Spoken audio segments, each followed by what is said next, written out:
Okay. Hello, today is Sunday, July 12th, 2020.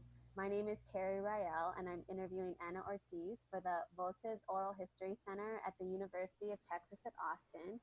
Please know that this interview will be placed in the Nettie Lee Benson Latin American Collection at UT Austin. If there's anything you don't want to answer or talk about, I will honor your wishes. And also, if there's something you want to talk about and I don't bring it up, please let me know and we'll talk about it. Because we're not doing this interview in person, I need to record you consenting. So I'll ask you a few questions and please say, yes, I agree, or no, I don't agree after each one. Um, okay, so the first question is, do you give permission for Voces to archive your interview at the Benson Library at UT Austin and any materials that you wish to donate? Yes or no? Yes, Do you grant Voces copyright over the interview and any material you provide? yes, And do you agree to allow us to post this to the internet where it may be viewed by people around the world? yes. Okay, so we're gonna start off with just learning about yourself. Can you tell me when and where you were born? So my name is Ana Ortiz. I born in Sajeman, Puerto Rico. And um, what did your parents do for a living? Oh, my parents. So my dad, it was kind of like the guy working as he was doing delivery for our supermarket. He was kind of like the guy was like be trusted in the community to go to people's houses and bring the food, any material they need. And my mom is kind of like she always stay home and take care of us. Mm-hmm. Oh, and my daddy was the veteran too, Okay. way before I was born. Mm. And when did you come to the mainland United States from Puerto Rico? Oof. I think I was 16 and the first time I left Puerto Rico. And why did you decide to move to, or did you move to Ithaca straight from Puerto Rico? Oh no, no. I went to New York City. Well, not New York City, Mm-hmm. Brooklyn, New York, because that was my family. For my mom's side, it was living there. And then when did you move to Ithaca, New York? Wow, I was 19. And what made Um, you choose that? and here Mm-hmm. I have a portion of my family here too, Oh, from very my nice. mom's side, because my dad's side they are in Puerto Rico, Hawaii. Oh yeah, they in New York too. Well, they in Rochester, Albany. And okay, so can you tell me when you first learned about COVID-19? How did you learn about it? Um, I think when we watching the TV and because and Facebook too, everybody was like going crazy and talk about we had to shut down. Um, their body was happening in New York City and Manhattan and more in New Jersey, Long Island. And I was like, okay, I think this one is a big thing going on. And I was worried because I my part of my family there in New York too, and my friend for years. So and then they say it spread the whole entire world. So I was like, oof, that I think this song is no good. I'm not gonna leave my house. I was like, I don't care. Right. What precautions did you take? Um, it was kind of like because it was kind of very um sad for me because a lot of people they always asking for help for myself, for the organization for No Mas Lagrimas, No More Tears, and people that was knocking my door and say, Ana, can I help? I need help. I was like, I'm sorry, but you cannot go into my house. You need to wait until I go outside get some mask or something.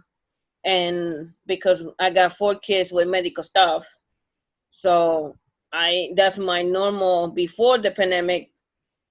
I always going to the hospital and take my kids to the clinic and test and all the stuff. So I was like, sorry, we're gonna meet somewhere or and then I was so afraid to go outside because, I never be wearing masks in my life. I was in one part I feel like it was kind of like, okay, now everybody's cleaning, everybody caution. So they was in my level. So I was happy because when I go into people place, you see me with baby wipes, some disinfectant like Clorox, and they like, what are you doing? You going to the places they cleaning? I was like, I'm sorry, but my kids have too much medical stuff. I'm not playing. So, and now I feel like my level, everybody concussions, cleaning everywhere. I was like, oh, thank you. I'm in heaven. What did the atmosphere feel like in the neighborhood when things were getting very serious in New York? That was like a lonely quiet. Like everybody was stay inside. And the other way I see was like get in touch with Facebook and the computer, especially in the phone, like video chat, testing, calling, like consistent. It's like my phone, it was not stop calling. And I was like, why are you calling me? I said, I cannot go into your house. I need help. And then everybody, it was like, okay, let's set it down. Because everybody was like in the middle of the night, they was calling and calling. And I had to put it like not boundaries, but I just like, you know, I got my kids with medical stuff. I need to go sleep. And then after that, when I see like no agency that was not helping people around, it was more chaos than ever.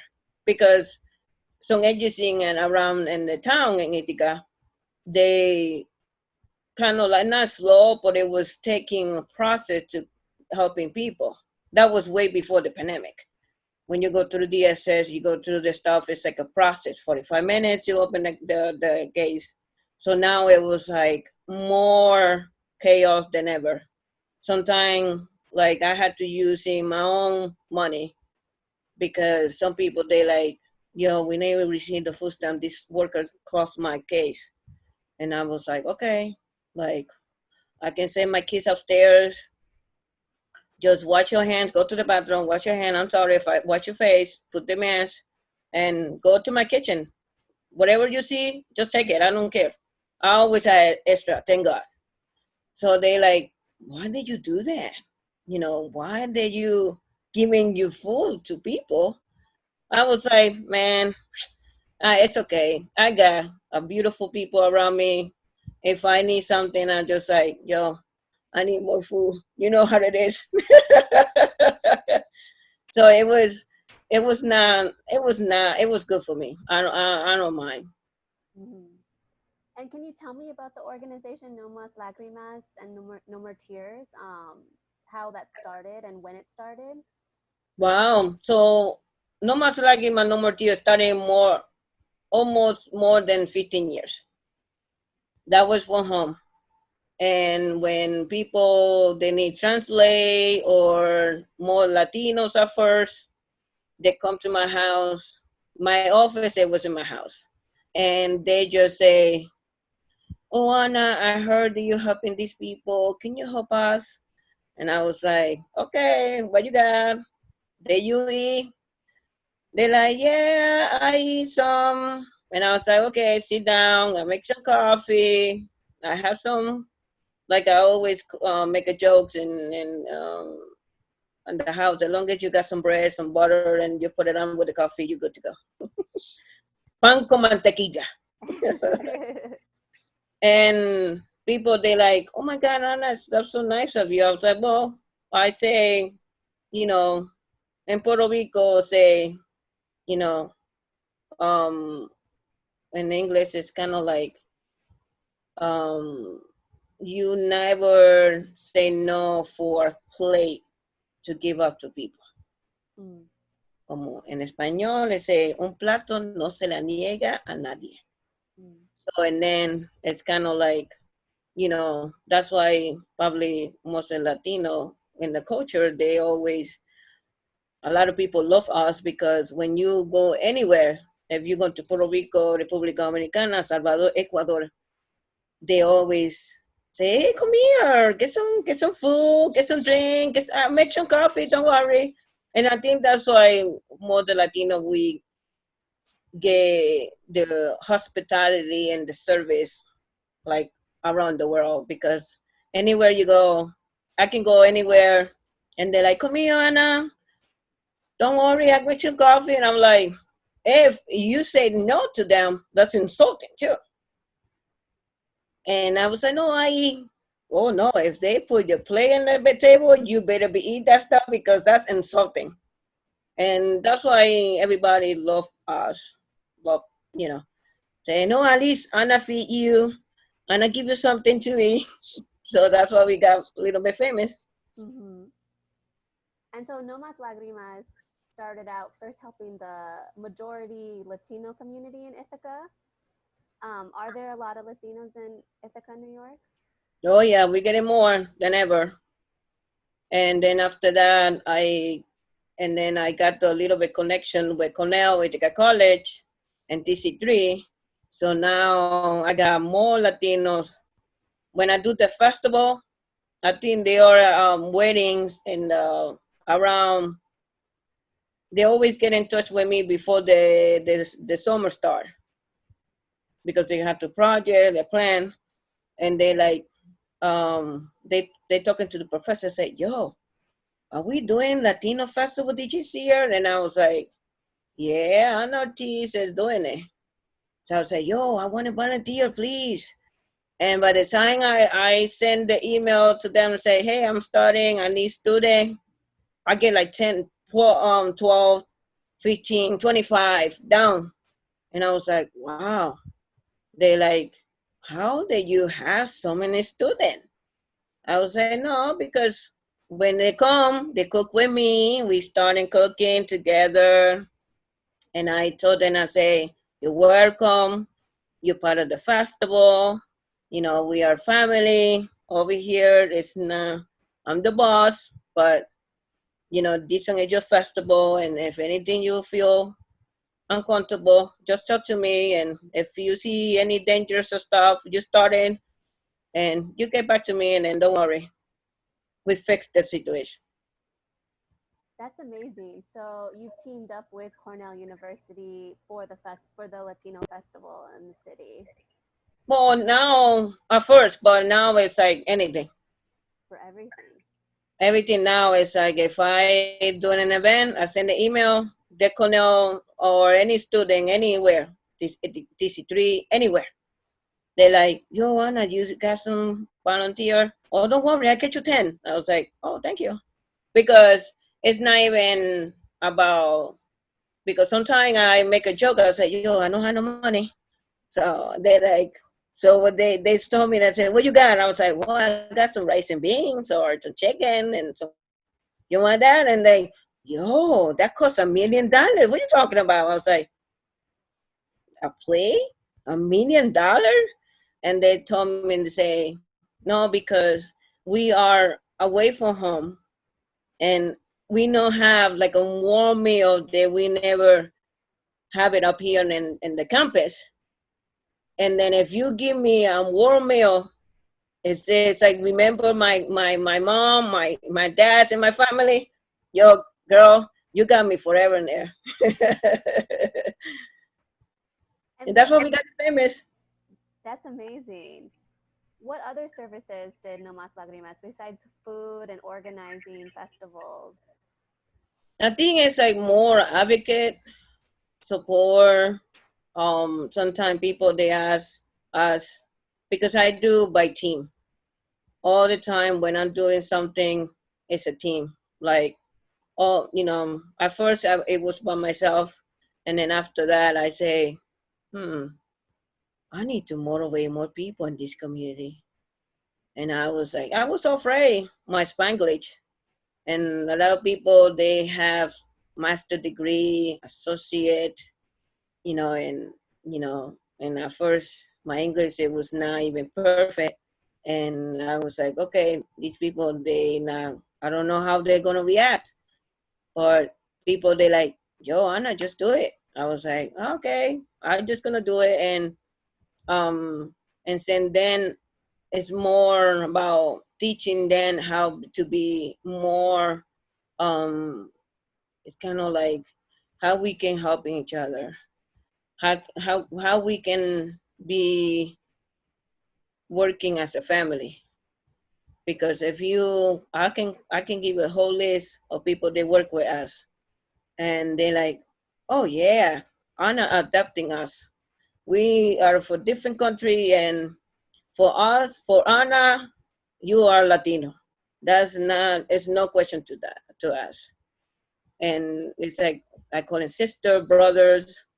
And that's why I wanted to do that more than ever, because all this year I say, I cannot do it by myself. I need somebody to help me out. And since then, I always working as a team. Even if one of my kids have medical stuff, or I have some situation at school, and I told them, I said, no, no, no, it's a team effort. Let's get the social worker, let's get the school, they get the doctors, and it's working so well. So that's why No Mas Lagrimas now, it's more about respect now. They consider us like family. They respect, because I wanted to stay teaching them like loyalty. You know what I mean? Not because you coming from whatever Cornell or the degrees something. The longest you are loyal to each other, and then see you as a human being. With me, that's the main thing. You know, if somebody come down and treat my team like low or something, ooh, Carrie, oof, I changed my happiness. My Latina is coming out. That's so powerful. How many people do you think work in the organization? Like, how many Oof. team members do you think you have? Hmm. Um, I got like almost 20 or 25, Mm-hmm. or maybe more, because well, only you can see around is like 5, 6, because some people, they cannot leave the home, and they have some. And one thing, that's why I do as a founder, I always appreciate the time when they say to me, Anna, I cannot help you. Um, like, I cannot get out from my home. My kids have medical stuff. I need to take care of my thing, or sometimes they have to work double to support. Like, I know a couple people, they part of my team. They had to work because they own a house. So, and then they had to make sure they test and all the stuff. So I feel bad because I wanted to help them, and I say, well, how about, that's why I started doing different things to helping not just the community, but especially my team, Mm-hmm. my community too. Mm-hmm. And how has your organizing with No Mas Lagrimas been affected by the pandemic? Well, because for, No Mas Lagrimas, No More Tears wanted to do a different project, and affecting, because I can apply to get funding like I do it before. So it was kind of hard for me now, because I want to in the future have a spot. So, and then people come, feel welcome, especially the youth.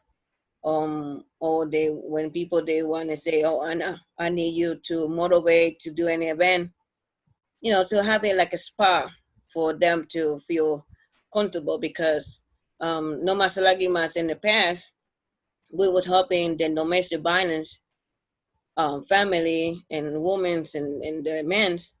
So it was kind of like now, you know, all that program that I did it before, especially with domestic violence, it was kind of like stuck. And I've been doing that stuff for 15 years. And I wanted to have like a safety area for them. So now with all this pandemic is everything, all the program is kind of slow, but it's coming. Right. And you've been saying how busy you've been, people calling nonstop. What has that been like? Well, at first it was kind of um like it was kind of like very sentimental, because I wanted to help not just Latino, but it was kind of like um feel like I wanted to do more, and it was kind of like I never had different feelings about, because and then they call me, like you see it before, they call me on my phone, I was talking to you, and I mean, it was a family on the street with kids. And then because it's a weekend, so nothing is open. So and then they have now I had to get this information to see what's going on. Why is this person have this situation? And I doing things that I never did it before, like go up there and like make a plans and a solution in just a few minutes, because it's kind of like this person is in the street. I don't know what's going on. I had to go get more information. So I always I'm good in organized and planning. Thank God, that's a good thing that I have. But sometimes it's like the situation depends what's the situation that you're helping out. You have to put in your heads and say, okay, hold on a second. How did I can do helping this person? How then we can make a plan around too. So and then to make sure I'm safe,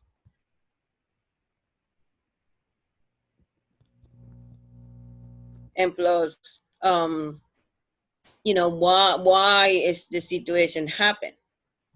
So and then because sometimes it's like depends about the family and children, because these people they just not, sometimes the agency didn't even see the where's the situation, you know and then some people the organization they just jumping in the stuff, and they love just snatch the children, and then even talk, give you a chance to the parents say, hey, probably Lando kicked me out, or I don't have no money to pay the rent. They just not even talk to the family. They just assume it's it's a danger or something, and they not even let the other organization like us to helping them too. So that's more the time we have all the time this like in an urgent matter that you see me early. And man, they have a lot of organization in Ica, but having a 24 hours or an agency to help in the weekend or something, they don't have it. But people they say, why did you do that? Can you go relax with your children or something? And I was like, are you gonna do it? Are you gonna help? Do you have the money? So let other people they wanted to do it, because I not get paid for this. Sometimes I'm all on the street in the ground for 12 hours. But when people they happy, that's how I get paid. Mm. And my team, because Carrie, we get the celebration too, girl. No, it's not all the time work. That thing, one thing they no mas Lagrimas do. All the work all the time, even sometimes 24 hours. At least we got one time or 3 times, depends, of celebration. We cook different for everybody, different dishes, and we celebrate celebration with no children, and that's why we get paid. Like everybody helping each other. That's so great. So you're a real resource for your community. And I never expecting to be part of the resource like we doing right now. We are the only two people right now in organization they have resource they can help at all time, Monday to Sunday, because today is Sunday. And you see, my phone never stops calling, and I don't have like the well, we have, thank God we have some resource in our stuff now, but before we don't even have nothing. Even when we don't have nothing, we always helping out. Mm. How have you been able to like get like groceries for yourself and for others that you're helping out? Well, thank God for another different organization. The group from Mutual Aid Tomkins. I'm part of the board, and I'm the one from the financial part of the bank. So I got access to buying things that people they needed like right away. Very cool. Can you And tell me plus, about and Ithaca culture, sorry. That's I got a free van. Right now I'm have a free van. Ithaca culture pay for that. and what do you do with Ithaca Car Share I driving everybody. for free? Well, Like, not driving like having people. Sometimes depends if they have an emergency. It's a van. I sprayed the heck out the van. I put all the disinfectant. And when the people go into my van, I put the gloves and the mask. I was like, stay back there in the van. I feel bad, but sorry. It's a protection. right, of course. And then the Mutual Aid Tompkins, can you tell me about that organization, what they do? Well, they started little bit by little, and now they decide they was now is the nonprofit, and they helping. Mutual aid is kind of like it's a resource, so people they get financial support. They had the Facebook membership, so they got like 8,000 people in there. And then when you put your name and ask for stuff, it's a great resource in there. Some people they need bed, diapers. You put the request in there, and a lot of people respond. Very helpful for the community. And plus, they got the immediately. That's me, another team from Mutual Aid. When they have any emergency, so me and the rest of the team members for the immediately, we respond for anything that community they need. How much mutual aid do you think goes out a day? Oof. It depends about the situation. Sometimes it's quiet, and they kind of like a team, a group. They connecting and tracker. So they have like a volunteer list. So and then they use the volunteer list, and then some volunteers they can buy some grocery for the person. They can help him with any resource, and the people they asking through the voicemail and the email, Mm. the Gmail they mutually have, Mm-hmm. or just or sometimes they fill the form, and when they fill the form, they fill up the paper.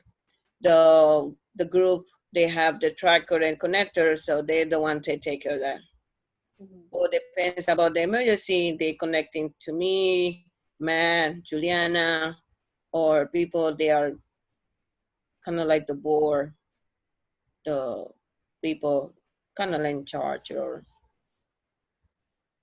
and they have some great team in there, and it's a mix. It's not only, you know, like there are couple Latinos. They got people, and that's what they decide for me. They wanted to do a more um, culture thing. It's not only, you know, like, sorry to say, white people or something. They're doing, mix. Right. So I like they got a great team. Mm. And what are you hearing from the communities that you help out? Like, how are they coping with COVID-19 and the pandemic? Oh no, the community. I tell you, they helping like they never before. Not just organization, the agency part, like the community and stuff. Because I have people, they come to me, they bring masks, they bring hand sanitize, cleaning supplies. They help you. I got I'm working with the group, the Tomkins at the immigration right. They teach me how to, in case that I had to transport somebody, they send you some papers, and they, like any guidelines, make sure you're safe, because sometimes if you transport somebody, I mean, you have to be conscious, and not just um, people that you're helping, because one time I had to rest somebody from Colon. It's like 25 minutes from Ithaca, and the guy was living in front of the church for days. So one person, they know me that I'm helping that person before, see the person stay on the floor for just a couple of days in the cold weather when everything in pandemic it was started. And they just call me and say, "Hey Anna, um, are you free?" And they always, thank God, at least some people, they're like, "Anna, if any chance, what I mean, if you have something in there somewhere you can schedule me something." I was like, "Oh God, she's gonna ask me something." And I always make a joke, because some people, they crying on the phone, they so desperate. And then this person, it was so emotional, saying, "Oh my God, it's a man stay on the floor in front of church. Is there any way that you can help him?" I was like, "Okay, where he at?" At least the Kakachi told me I can go anywhere and say, passing Canada. That's why they make a joke. I was like, "Okay, cool." And then, because it's only 25 minutes from here, I just say, "Okay, I'm in my way. You better be have ready." And then she say, "Okay." So she called me in the nighttime, and then by an hour or two, she found the person, and we set up for the next day in the morning. And by the time I went to Cola, he was ready with the bags and everything. And friend of mine packing some food for him. I got some water in my van. I got the first aid, because you never know. Right. I got some gloves. I got the face mask, and then sometimes my kids say, "Where you going?" Wait. And I was like, "I'll be back. I'm just rescuing somebody."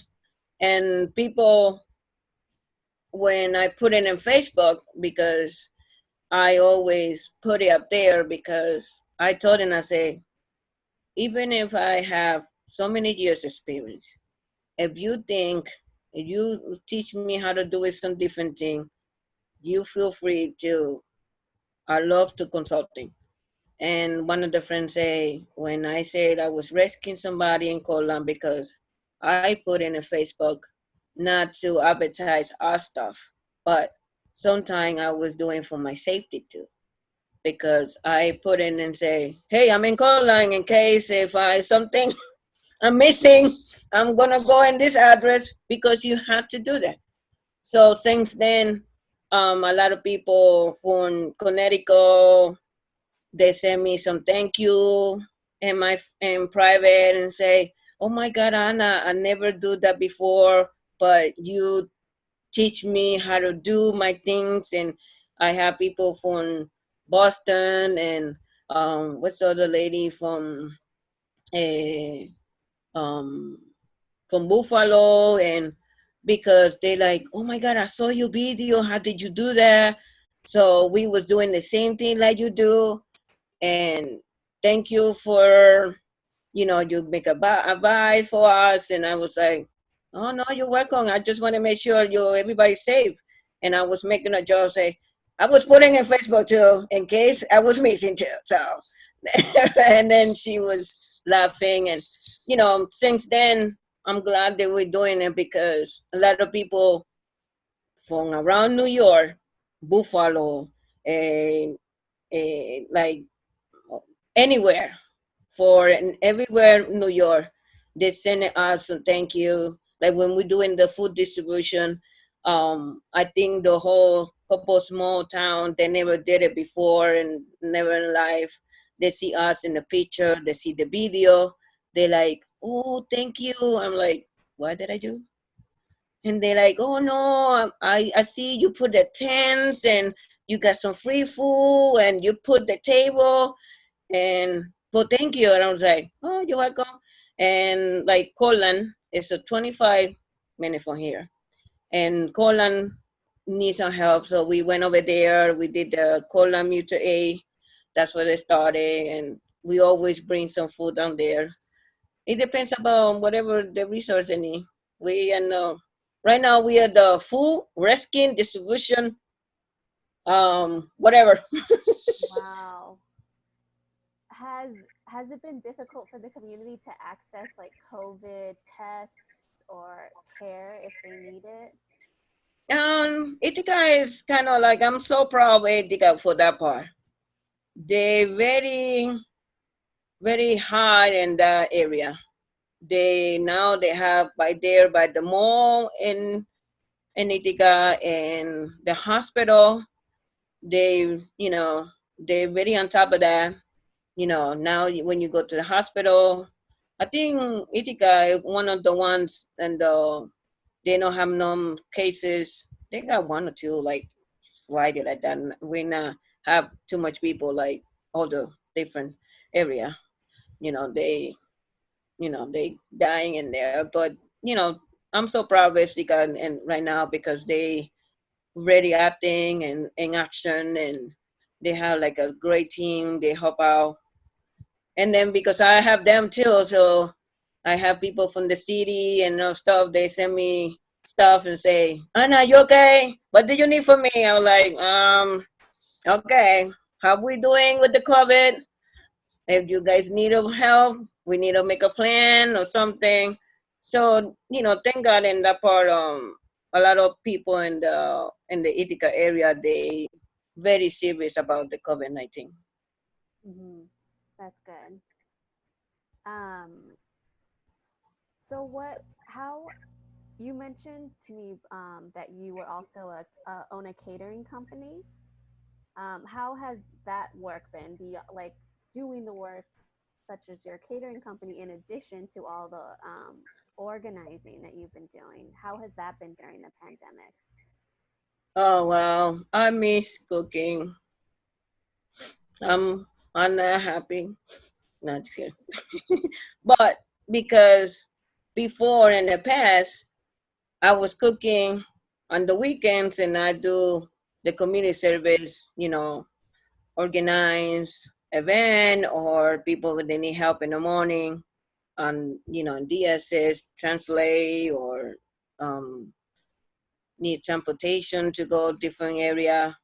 So it was kind of hard, very well, a lot of people they was so emotional because say, "Oh my God, now we don't have no food." I was like, "Come on!" So that's why I had to starting now, and we just recently did the warm cooking day. Like we would did the cookout block party over here in my complex, and everybody just like, "Oh my God, Anna, you got food?" I was like, "Yeah." And then we invited different catering people too. Like friend of mine from his catering, He brings some sandwich. It's like a Cubano sandwich with the pennies and all stuff. He came down with the sandwich, some healthy thing. So everybody was so happy he was down here, bring some food, warm food, not just boxes like I'm doing delivery for people. Um, has COVID impacted your ability to contribute financially to your family at all? Hmm. Yeah, yeah, because I want to. More no. From one part, I'm glad that a lot of people in the community in Ithaca, if I need something for my kids, especially, or that I need any financial, money or stuff, I just put it up there. They just like, Anna, don't worry, we got you. But I feel like is sometimes I wanted to have my regular job so I can support my kids. And I now had to just waiting in my another agency to help me to support my kids.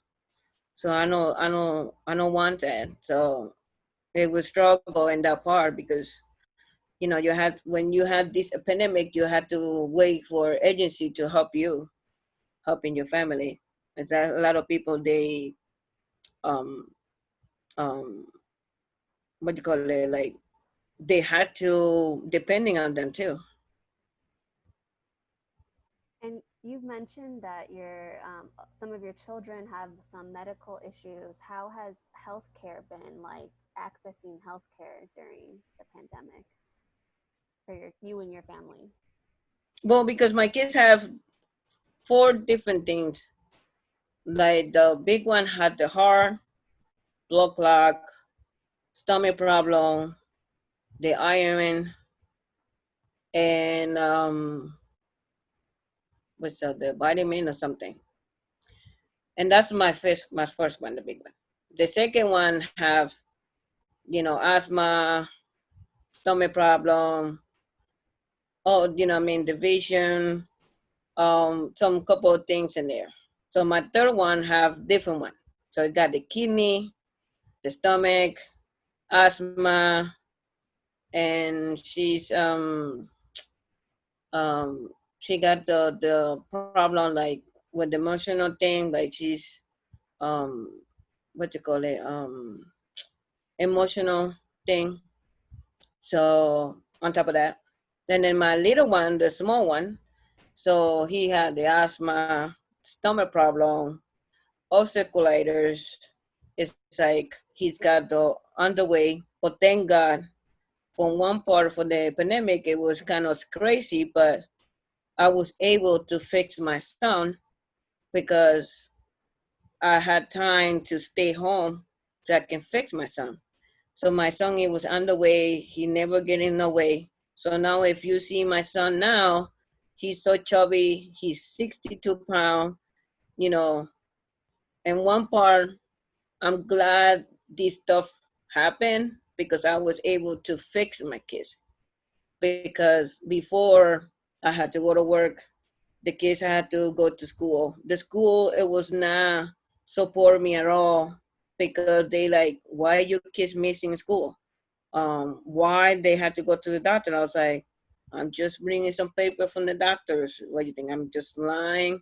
It was very um, emotional, and it was kind of like, um, you know, like I can't even do too much because like they just like, oh, because if you send in your kids, if you're not if they're not going to school, they're gonna call CPS on you. There's a lot of family we have that problem like consistent every day, and then plus on top of that, because you Latina and you got this color, they just look at you like, oh, wait a minute, they have some feelings and they target us too because they like, oh, because she not finished the education, probably that's the way the kids is gonna end. And I was like, no, girl.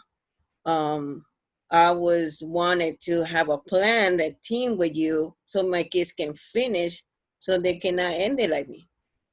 And but because they have some medical stuff, you know, I had to make sure my kids okay and get healthy because it's not even one or two. I have four. So the other one is in the hospital. I had to go to Boston. So and then the other one, the other three had to miss in school because I cannot leave my children with nobody. Because even if you have somebody here, they like, oh, these Latino, they leave their kids with another family members and they can take care of each other. And I'm like, um, so you telling me I cannot even do that, and then you call the CPS, but you complain to me.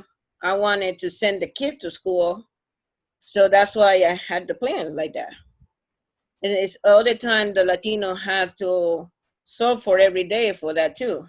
And then now that with the pandemic, a lot of kids got the education by the computer. And because I got two kids with the IP, they need a special need. They need a one-on-one so they cannot come to my house because about the pandemic and because they are very sick. They cannot get too much people close because the medical stuff they have, they cannot risk it. So Right. I'm double. So I told in the school, can you help me? Can you do this? But no, they just like, oh, we have to do in Zoom. And then, but they're not even helping the single mom or the parents. They wanted to get some help, especially Latino, because they look at us and say, well, you know, I have no education. So how are you going to help your children? And I was like, we trying, but how they can I do? I had to go to Boston. I had to go to Syracuse. I cannot leave my children over here because I'm the only one that had to feed my children. They had to make sure I had to be here to get some clean clothes, some food.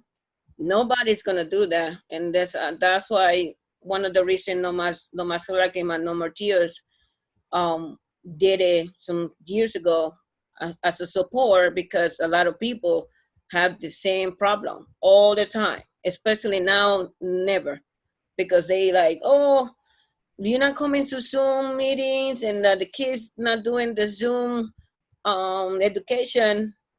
Oh, something happened in there or something wrong. But you don't even ask the parents what's going on. Or something like, for example, I got like 10 family. They had to go outside, take the bus, go to the food pantry, taking the children with them because they don't have no child care. So, and then the school, they send us some letters and the mail and all the stuff. Oh, your kid's missing school and all stuff. So how then it's like, I'm gonna make you happy, but and then my kids is gonna be without no food because you taking the bus. By the time I had to take in some family had to take the bus all the way on top. Right. They had to take one or two buses, and then they had to go to the food pantry, get the food, get and take it in another bus with the children, and then come back home. It's just like 2 hours or 3 hours of the process. But the parents cannot go stay home and helping the children with education with the Zoom because they like, we love to get the education, but we need to feed our children. We need to go up there and get some resource and some stuff that we can. So for example, I got like 5 or 7 people, they have some problem with the rent. Mm. So they had to go to DSS. They had to go make sure they had to place on fill out some application. Because now if they doing the fax or they doing the email, they had to scan it, but people they don't have no fax. So they had to go. Sometimes I had to take some parents to Staple so they can fax something. I didn't even know they was doing fax until now. But and that's one thing this pandemic is affecting anywhere that you can imagine. Education, emotional, the resource that we getting now, and we never had it before, and that's why I had to step up and say I had to doing a food distribution. Sometimes, Carrie, I am tired because I had to take care of my own kids. I had to doing the stuff. Thank God my daughter cooking. Okay, I'll just put it up there so she can hear me. Because I had to call her and say, hey, mommy's gonna go late. Can you make some rice and stuff? Thank God I got my kids very supportive. They're helping each other. They're bigger, thank God. But sometimes it's like so many things that's up there with the situation that happening in the whole community, not just Ithaca, Tompkins County, everywhere. And then it's kind of like, sometimes you doing the best you can.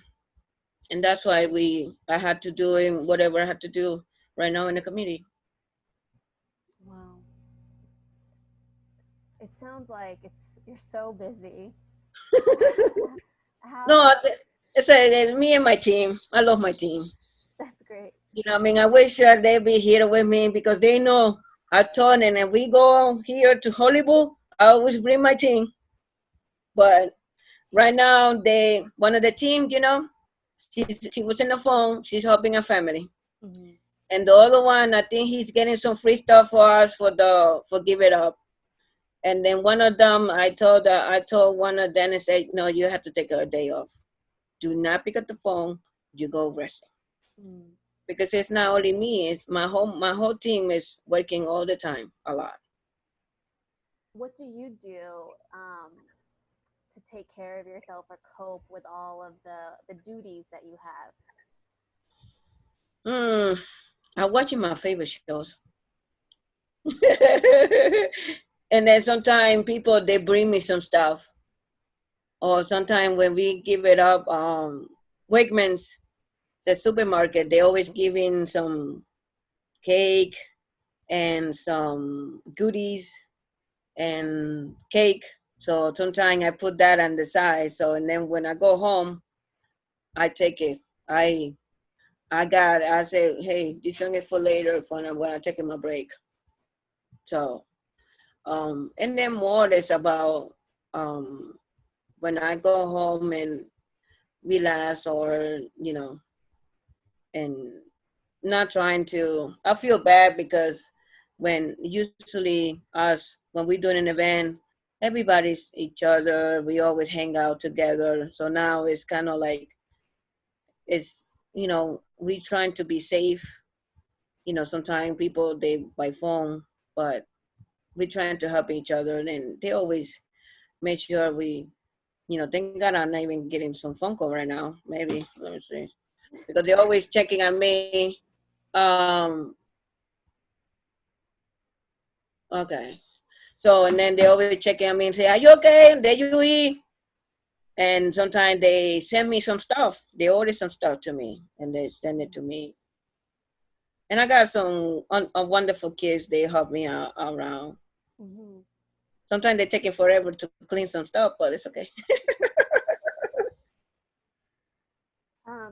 Have you known anyone who has gotten COVID-19? Oh yeah, one of my team member got that, and he got a few minutes to sit down, and we was keeping the distance, and he was like telling the story what happened to him, and he was very emotional because and not emotional but because he lives far away and he have only one or two people they were helping out, Mm.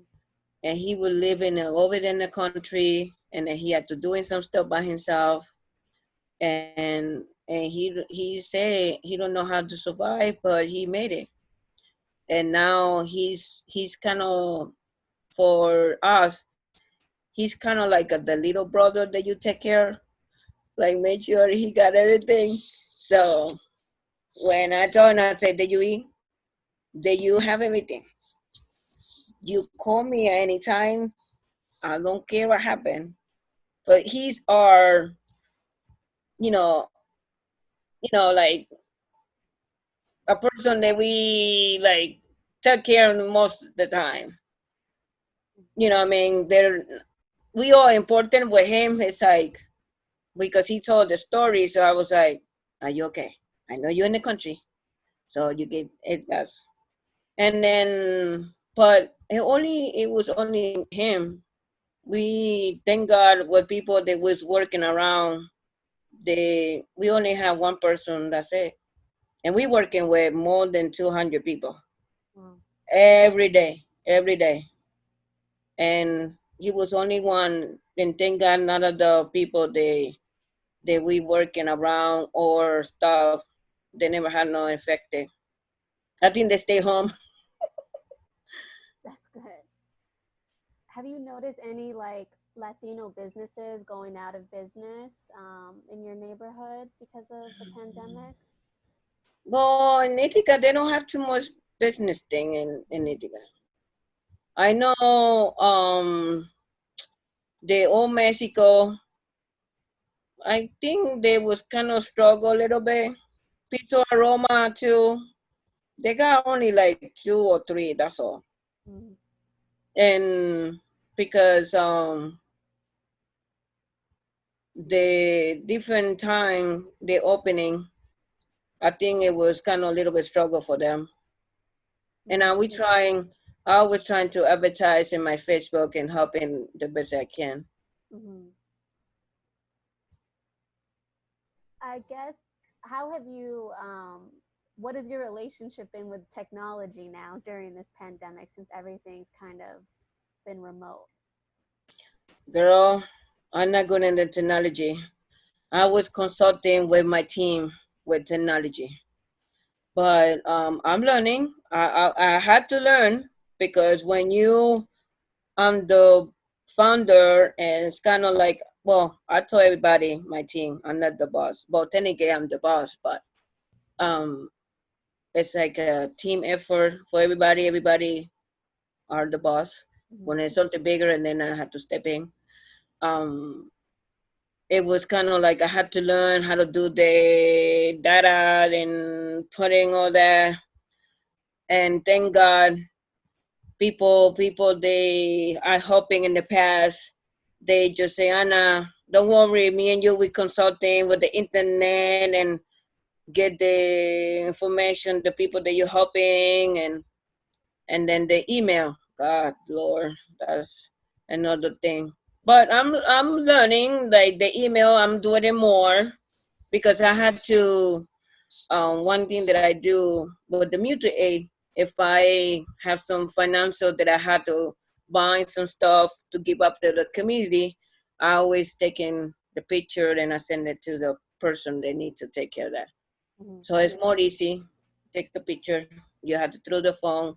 I learned to get the email easy because before I have a person that do that. We always come to the house. I say, you know what? I give you the best food that you have. What do you need? You need pasteles. You need the best Puerto Rican food. Name it, I make it for you. You just sit down in there, do your thing, write it down, and they're there for 1 or 2 hours. I make sure they got drinks, they got food. And by the time he finished, he said, Anna, here we go. Everything is done. I was like, look at you.